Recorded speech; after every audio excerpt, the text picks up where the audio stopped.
Senator McConnell, who is the head of the Senate, you know, we've been talking about funding for state and local governments, and it was not in the bill that the House is going to pass today. They said, don't worry, don't worry, don't worry, the next bill. As soon as the Senate passed it, this current bill, Senator Mitch McConnell goes out and he says, maybe the states should declare bankruptcy, okay? This is one of the really dumb ideas of all time. You know, I said to my colleagues in Washington, I would have insisted that state and local funding was in this current bill, because I don't believe they want to fund state and local governments.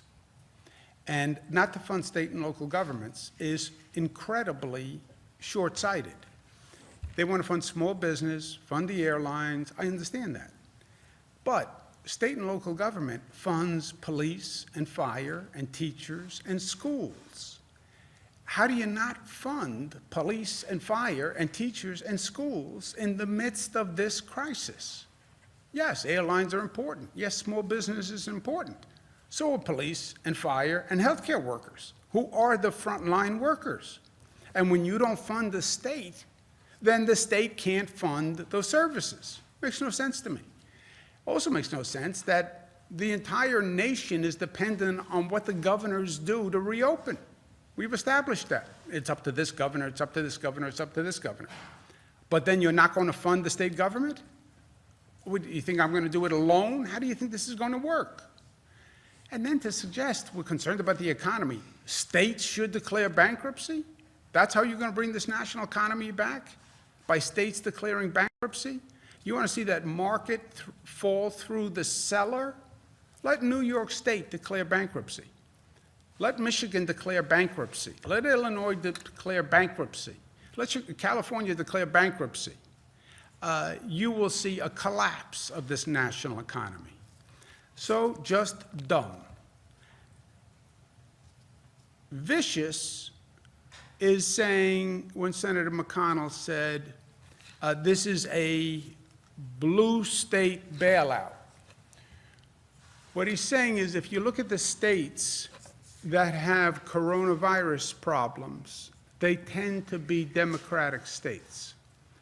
New York, California, Michigan, Illinois, they are Democratic states.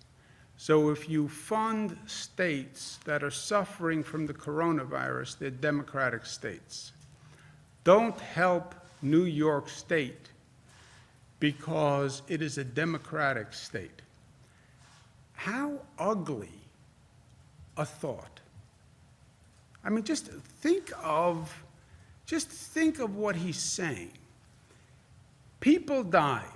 15,000 people died in New York, but they were predominantly Democrats. So why should we help them?